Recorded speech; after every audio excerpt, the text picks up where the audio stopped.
you did too. Yes, I did. And it's funny, someone just said that to me the other day.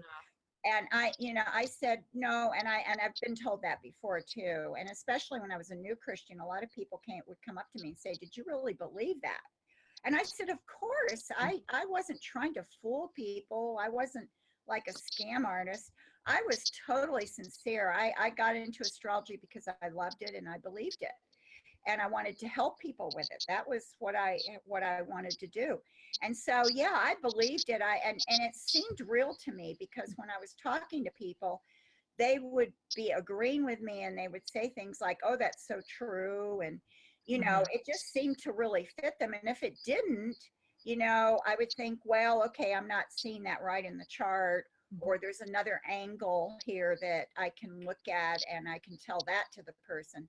And somehow it just kind of all would come together in such a way that made it believable to me, Right. as well as to the client. Yeah. And then of course I had spirit guides, and they would put things into my head, like and I thought they were helping me, and I would maybe sometimes have a picture in my head and tell the client that, and they would say, "Oh, how did you know that?" So there was a lot going on there in those readings. Well, we need to talk about spirit guides real quick.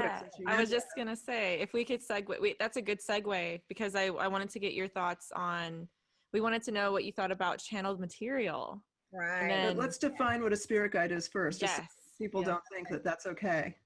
Right. Yeah. A spirit guide, for people in the new age or people doing astrology, and for psychics and mediums, they see that as a benevolent thing.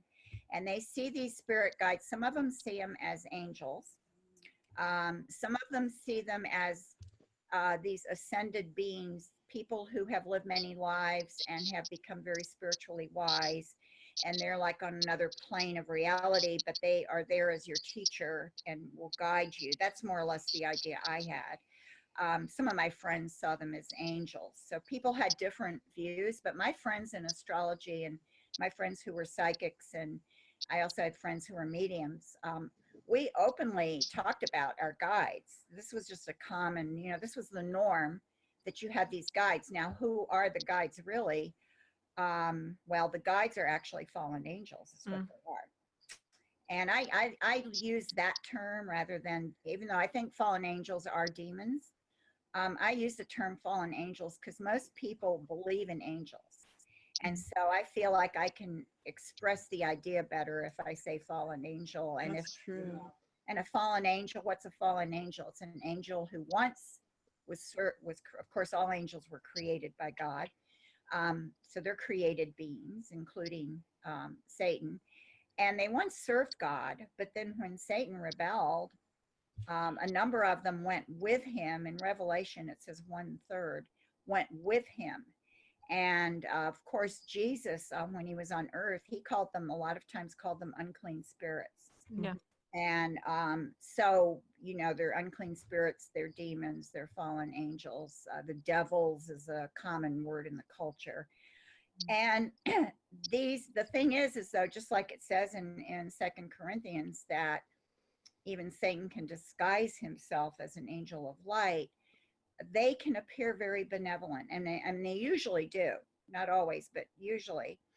And if they don't appear benevolent, I mean, I had experiences with these fallen angels, seeing them a couple of times. And I mean, one time he was scary looking. I don't know if this was my spirit guide. This is before I encountered my spirit guide through a guided meditation. That's how I encountered him. So I don't know who this was, but it was somebody that looked scary.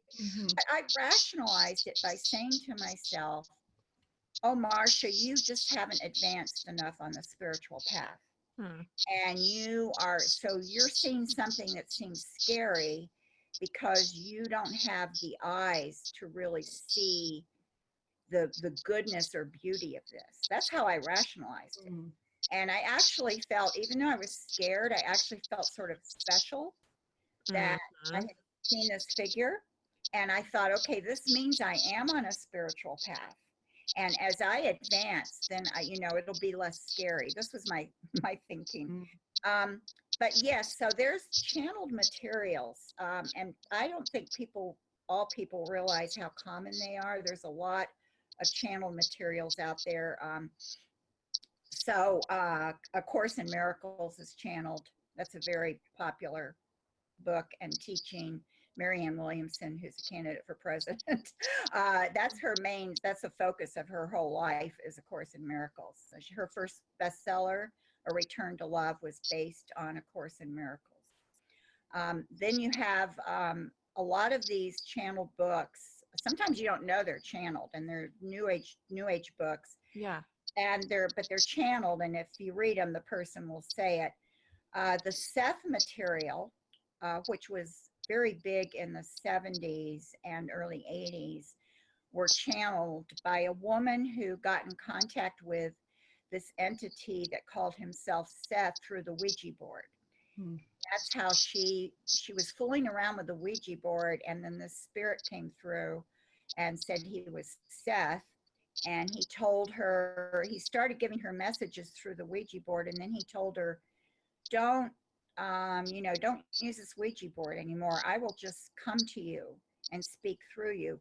So she started going into these trances, and her husband would record what she said.